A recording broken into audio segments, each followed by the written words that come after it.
getting from 0 deals to your first deal is a bigger accomplishment than anything else that you'll ever experience in your real estate career. Like I don't know, was it a cold Facebook message? Like, hey, yeah, you want to it was cold. Yeah, let's do it. Yep. I was a client in the beginning and now I own it. So who better to know how to run it and how to talk to the people that are coming in and how to understand what they want and need than somebody who's been through this exact program from the beginning, doing 1 house a year to now doing hundreds of houses. Like,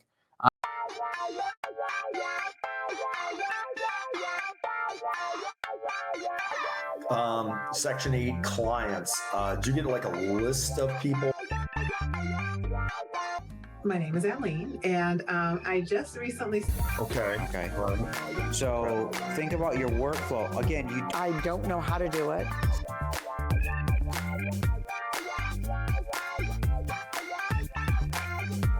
I know how to do it, and I'm trying to instruct other people to do better in their business, but I also have to do better in my business.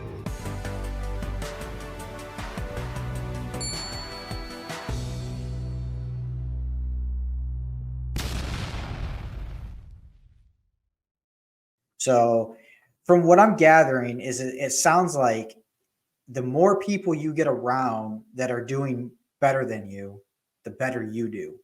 And it's not just getting around them, it's learning from them, having these conversations. And now you're thinking outside the box.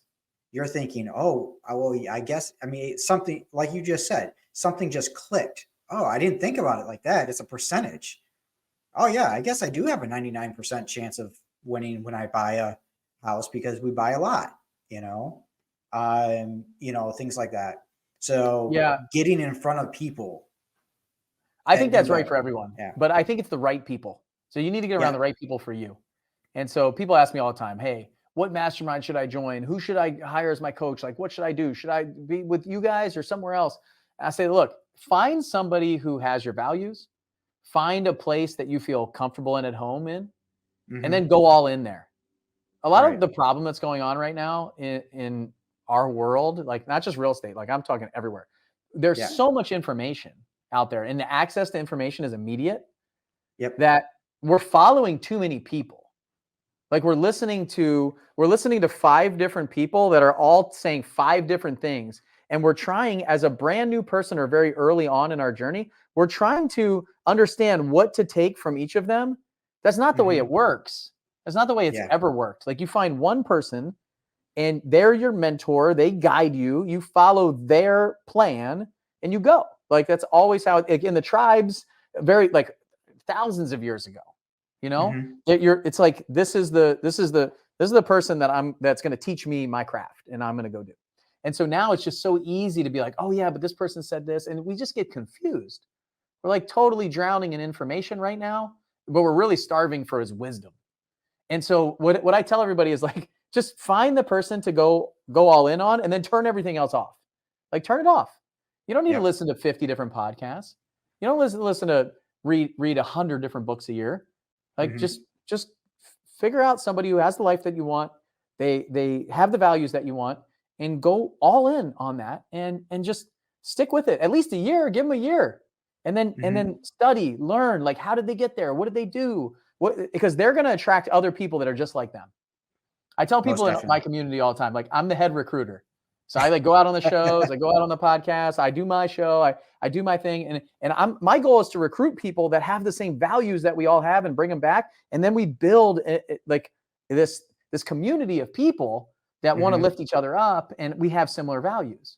You'll see if you come to like everybody pretty much dresses the same, like nobody's wearing a suit, wearing like t-shirts and sweatshirts and stuff. It's just like everybody is like you feel at home there.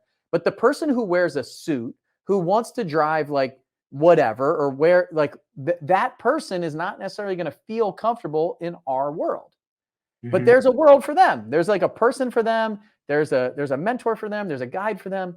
And so find your place. That's the biggest thing I say. And then turn the other stuff off. Like Daniel LaRusso did not go to like Mr. Miyagi and then like also the dude from Cobra Kai and the other 2 dojos and try to figure out how to fight. He just, Mr. Miyagi's like training and that's it. It's like, okay, like you tell me, fine. Like I'll paint the fence, I'll wax the floor, whatever. And in the beginning, he didn't know what was happening. He didn't know what was going on. He was just like waxing the, he's like, why am I doing this? and he's fighting it and he's bucking this. And then sure enough, tries to punch him and he blocks it. Right.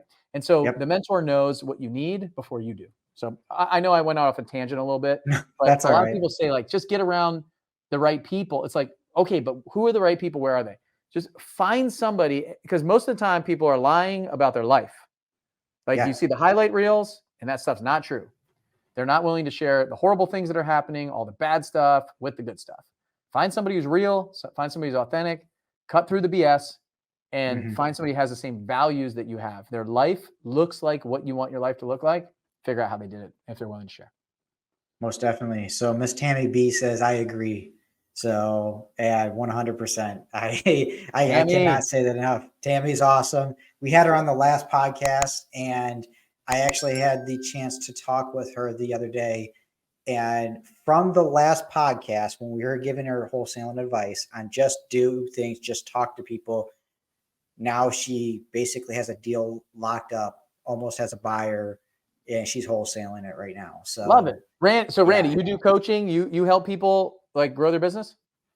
So that's what I'm working on right now. That's the whole point of this podcast and the Facebook group. So what I'm doing, actually, I'm working on a coaching program right now, but I'm the type of person that unless it's polished or, like I don't feel charging somebody unless like I feel like under promising and over delivering. That's my motto. Well, the reason I asked that is because I just want to say, like, if you're watching this and you're like Randy's person and he's helping you and he's like developing you and like Tammy's on the last show, like just turn everything else off and just listen to Randy. Like, this is the thing. It's like people are like, I'm listening here, here, and here. It's like, no, just like go all in on your guy or your gal and turn off the noise. And then when somebody else is like, oh, I'm over here, just be like, oh, cool, that's fine. I'm over here. I'm going to make things happen and go all in. And believe me, you will see the fruit from that. Like you dig those deep roots, you're going to see some really incredible fruit. So what I've done is I'm taking one student, I'm doing it for free for them, and we're recording it throughout the whole process. But I'm picking a student that I know will take action, because if they don't take action, we can't get to the end. So that's kind of what I'm doing. So, and the reason why I interviewed Tammy for that position as well, but she just said the buyer signed the purchase agreement, and if I had a bell right now, I'd be ringing it. So, and she's super excited. So that's awesome. So, hey, before we move on, one thing that I want people to hear, if you're like struggling to get in the business and get things going, and you feel like you're pushing a boulder up a really steep hill, first of all, it's totally normal. It's you're building new habits. You're breaking down the old habits. You're building new habits. You're doing something new. Something new is always difficult and challenging. That's why most people quit. And so the getting from 0 deals to your first deal is a bigger accomplishment than anything else that you'll ever experience in your real estate career. So that first deal is so important and so powerful. That is the game. Getting from 0 to 1 is like the only game you need to play. Once you get from 1 to get to 10, it's easier to get to from 10 to 100 is even easier to get from 100 to 1,000. Like, because now you've built the muscle around it. It's just simple. Like your brain is just on autopilot a lot of times. Comping properties gets easy. Being able to identify a deal gets easy. You've just done so many reps, it becomes easy. But that 0 to 1 game is the game of, I don't know if I can do it. And the second that contract sign time is so awesome. And it's like wholesaling that or flipping it or whatever you're doing on exit strategy, like that first deal will get you the belief shift that you need to say, I'm a real estate novice interested in real estate to I'm a real estate investor. And that identity shift will change everything for you in your career, in your business. That's it. That's what it takes. And most people don't stick around long enough. They're like, oh yeah, I tried that real estate thing. It didn't work for me. It didn't work for them because they quit probably 3 days before they were building up the foundation that was about to explode and get deals and find stuff. So that's one piece of advice I can give you. If it feels hard, it's because it should. Like you're basically like going to the gym and like tearing the muscles to get stronger. You're doing that same thing mentally. And it's really challenging. Like that's even harder than going to the gym. Like the mental gym is the toughest one out there. And most definitely, that's what I've learned is that stop listening to people who have not done things before. Okay. Listen to the people who've been there and who's done it. because somebody who's just worked a 9 to 5 their whole entire life saying real estate doesn't work. Well, how do you know? You've never done it, you know? So real quick, Dean Groski says, "Hi, hey guys, how's it going?" What's up, Dean? Good to see you. Awesome. Man. So Dean, by the way, Dean is the reason that I've met Bill, period, that I even know about you in the first place. So nice. And then you sent me like a, I don't know, was it a cold Facebook message? Like, hey, yeah, it was cold. Yeah, let's do it. Yep. Well it was like, you know, Dean's like, well, how'd you get him? I'm like, I just asked. Yeah. That's it. You know, you caught me in a good season. I love getting on these, and I haven't done a lot of these in a while. Yep. And so you caught me in a season where I'm saying yes to this kind of stuff again. So. That's awesome. And I watch every one of your podcasts, by the way. So nice. Sweet. So yeah, that's awesome. And so tell me a little bit about how you became the CEO of Seven Figure Flipping. Like, how did that transpire? That's kind of an interesting story. So the first mastermind that I joined, I told you I spent $25,000 on. It was called Seven Figure Flipping. And so I was a student. I became a coach after I did pretty well over the first year and a half or so. The owner at that time, Justin Williams, he asked me to become a coach. I did. And then I got to a point where I was either going to do my own thing or I wanted to do more inside of that community. And I really loved that community. Like, it had built my business up, it built me up, and I love giving back to things that serve me. And so I asked him if I could come in and do more. I was like, hey, I want to do more. Or I was thinking about starting my own thing. I don't think I ever told him that, or he knows that. He might. But I said, I want to do more. I want to run the events. I want to plan everything that we're doing. I really wanted to change the culture of things, make the events better and those kind of things.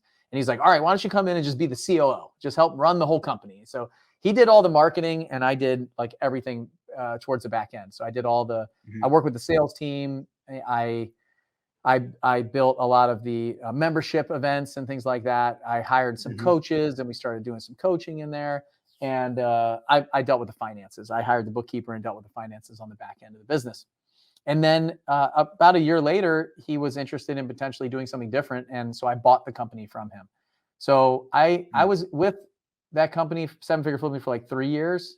And then I bought it. And I've owned it for almost 5 years now. It's crazy to think that I've owned it longer than it was around before. So I'm the owner, the CEO, but I'm not the founder. Like, I didn't create the thing. So I struggle with that sometimes.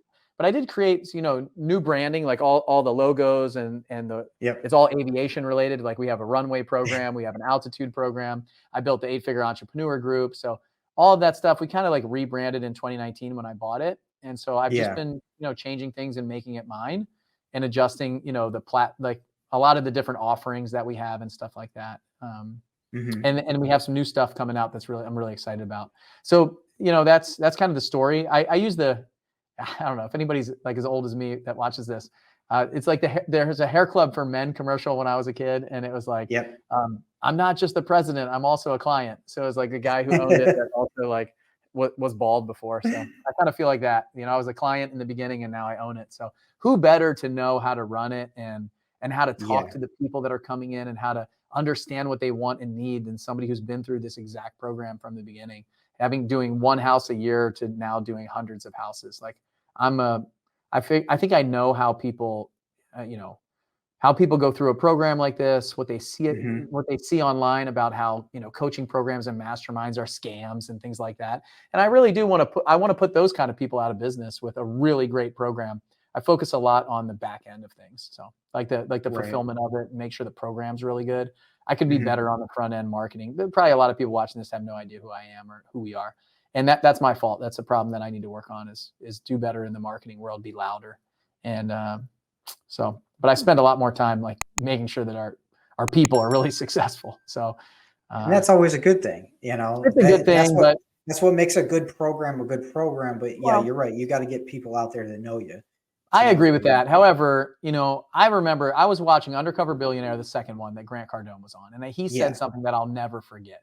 He said, "Best known beats best." And when he said that, I went, crap, he's right. Like, there's a lot of people out there that are selling people a lot of crap because they're better known than me. It's my job to go out there and be more well known, which is why I'm saying yes to a lot of these things now. So That's awesome. It's what we have to do. Like we have to get out there and we have to be in front. And I'm definitely a better behind the scenes guy than I am front man for the company. But for the last 4 years, that's all I've worked on is being on stage, talking to people, going to events, like how to be a better extrovert when I'm really a closet introvert. So most definitely. And Dean says, no doubt, best known beats best. that's right. It's true. It's absolutely So, true. It's exactly right. yeah. So I need to work better on being more well known. Most definitely.